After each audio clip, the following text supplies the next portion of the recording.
If someone told you that a single act of kindness could turn your entire life around, would you believe it? Tom didn't. Not until one cold winter night when a soaked, trembling stranger knocked on his worn-out wooden door, changing everything he thought he knew about love, luck, and the hidden power of compassion. Tom was a single dad, 34, tired and quietly heartbroken. 3 years ago, his wife, Emily, died in a car accident on her way home from work. Since then, his world had shrunk into a small rented house at the edge of town, a mechanic shop that barely paid the bills, and his 6-year-old daughter, Lily, his only reason to keep going. Life wasn't easy, but Tom tried to smile for Lily. He made her pancakes on Sundays, brushed her hair before school, and told her bedtime stories about a world where good people always got happy endings, even though he didn't believe in them anymore. That night, the rain poured like never before. The shop had closed early because the electricity was out. Tom and Lily were huddled on the couch, wrapped in a blanket, listening to the storm's angry roar when the knock came. 3 quick taps, then silence. Tom froze. Hardly anyone came out here at this hour.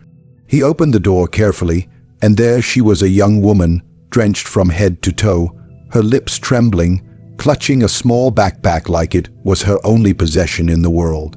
"Please," she said in a shaky voice, "I just need a place to stay for the night. I'll leave by morning." Tom looked at her. She couldn't have been older than 24, maybe 25. Her clothes were soaked, her shoes muddy, and there was something in her eyes, a mix of fear and exhaustion, that reminded him of the nights he'd cried alone after Emily died. He hesitated for a moment, then stepped aside. "Come in," she whispered a weak thank you, then stepped into the small living room. Lily peeked from behind the blanket, her big brown eyes curious. "Daddy, who is she?" Tom smiled faintly. "Just someone who needs our help tonight, sweetheart." The girl introduced herself as Anna. She said she'd missed her bus and her phone had died. Tom offered her a towel and some of Emily's old clothes. She hesitated, clearly feeling out of place, but when Lily handed her a stuffed bunny and said, "You can sleep in Mommy's room. She doesn't use it anymore," Anna's eyes glistened. She took the bunny softly, whispering, "Thank you, sweetheart." That night, while Lily slept, Tom sat at the table, drinking instant coffee, thinking about the stranger asleep in his wife's old bed. He didn't know why, but he felt a strange calm in his chest, a sense that something important had just entered his life. The next morning, sunlight spilled into the kitchen. Anna was already awake, making breakfast. She looked different, fresh, smiling, her hair tied neatly. She cooked like she'd done it 1,000 times before. Lily laughed as Anna helped her flip pancakes. Tom couldn't remember the last time his home had felt this alive, but when Anna left that afternoon, she thanked him again, promising to return someday to repay his kindness. Tom waved it off with a smile.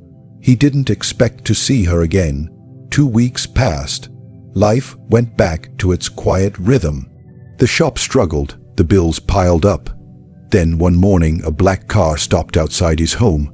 A man in a suit stepped out, holding an envelope. "Mr. Tom Miller?" he asked. "This is from Miss Anna Winters."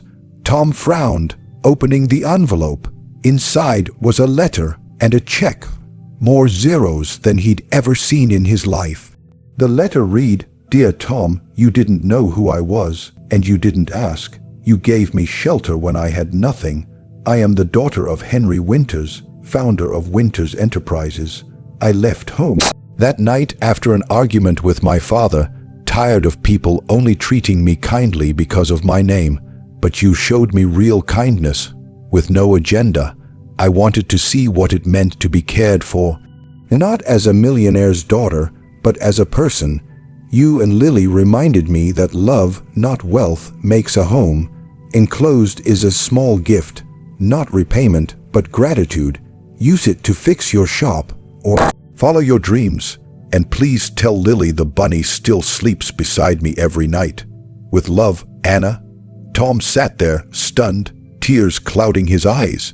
He looked around at the tiny kitchen, the broken stove, the faded curtains.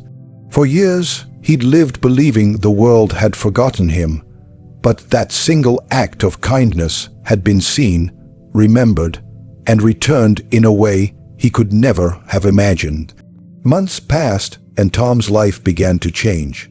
He reopened his mechanic shop with new equipment, hired staff, and started community repair programs for struggling families. Lily had new clothes, a new school, and every night before bed, she'd ask, "Daddy, do you think we'll see Anna again?" Tom would smile. "Maybe someday, sweetheart, maybe someday." And someday came sooner than he thought.